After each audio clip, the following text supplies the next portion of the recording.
வணக்கம், welcome back to my channel. இன்னைக்கு நாம மருந்து குழம்பு எப்படி செய்கிறதுன்னு பார்க்க போகிறோம். இந்த குழம்புக்கு மசாலா எல்லாமே நம்ம ஃப்ரெஷ்ஷாக அரைச்சி போட போகிறோம். அதனால் இதோட மனமே அவ்வளோ நல்லாயிருக்கும். நல்ல ஒரு ஆயுர்வேதிக் ஸ்மெல்லோட இந்த குழம்பு டேஸ்ட் மட்டும் இல்லை, நம்ம ஹெல்த்துக்கு ரொம்ப ரொம்ப நல்லது.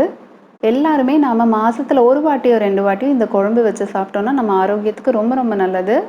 எப்படி செய்கிறதுன்னு பார்க்குறதுக்கு முன்னாடி இதுக்கு தேவையான பொருள்கள்லாம் என்னென்னன்றதை முதல்ல குயிக்காக பார்த்துடலாம்.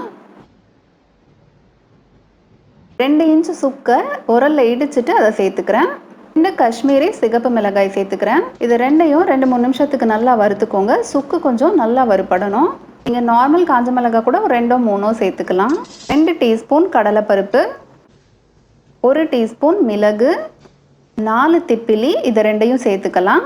திப்பிலி கோல்டு காஃபுக்கு, தொண்டை சம்பந்தமான பிரச்சனைகள், ஆஸ்மா பேஷண்ட்ஸ், அப்புறம் ஃபீவருக்கு, இன்டைஜஷனுக்கு, இதுக்கு எல்லாத்துக்குமே திப்பிலி ரொம்ப நல்லது. இதை சேர்த்துட்டு 2 நிமிஷத்துக்கு அப்படியே வறுத்துக்கோங்க. 1 ஸ்பூன் தனியா சேர்த்துக்கிறேன்.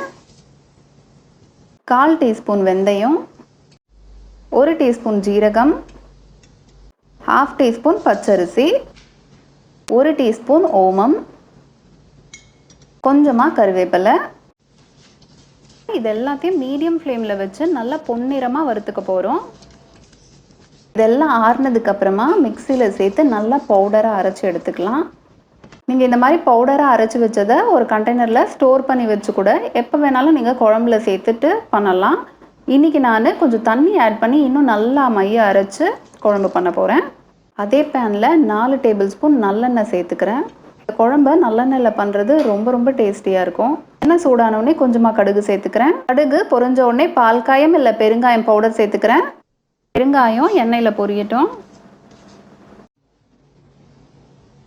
1/2 கப்பு சின்ன வெங்காயம் சேர்த்துக்கிறேன்.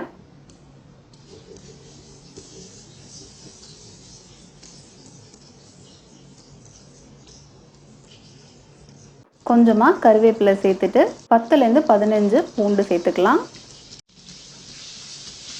இந்த சின்ன வெங்காயத்தையும் பூண்டையும் இந்த எண்ணெயிலே நல்லா வதக்கிக்க போகிறோம், கொஞ்சம் பொன்னிறம் ஆகிற வரைக்கும். வெங்காயமும் பூண்டும் நல்லா வதங்கி சாஃப்ட் ஆகிடுச்சு. ஒரு லெமன் சைஸ் புளியை ஊற வச்சு சாறு எடுத்து வச்சுருக்கேன், அதை சேர்த்துடலாம்.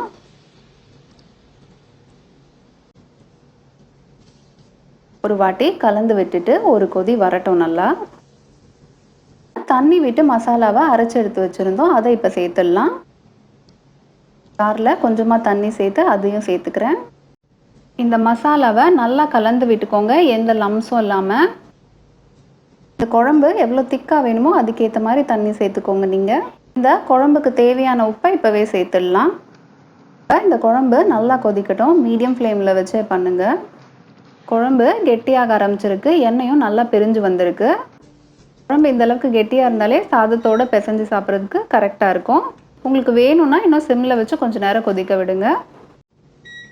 குழம்பு நல்ல வாசனையாக ரெடியாக இருக்குது சாப்பிட்றதுக்கு. இந்த குழம்ப முன்னாடி நாளே வச்சுட்டு அடுத்த நாள் சாப்பிட்டிங்கன்னா இன்னும் டேஸ்டியாக இருக்கும். சுவையான ஆரோக்கியமான மருந்து குழம்பு ரொம்ப ஈஸியாக செஞ்சுட்டோம். குழம்ப சூடான ஒயிட் ரைஸோட அப்பளம் தொட்டுட்டு சாப்பிடுங்க, செமையாக இருக்கும். இந்த வீடியோ உங்களுக்கு பிடிச்சிருந்ததுன்னா லைக் பண்ணி உங்கள் ஃப்ரெண்ட்ஸ் ஃபேமிலி எல்லாரோடையும் ஷேர் பண்ணிக்கோங்க. அப்படியே என் சேனலுக்கு சப்ஸ்கிரைப் பண்ணிவிடுங்க. சப்ஸ்கிரைப் பண்ணாமல் இருந்தீங்கன்னா பக்கத்தில் இருக்க பெல் ஐக்கானையும் கிளிக் பண்ணிக்கோங்க. அப்போ தான் நான் போடுற வீடியோஸ் எல்லாமே நோட்டிஃபிகேஷனில் வரும். தேங்க்யூ.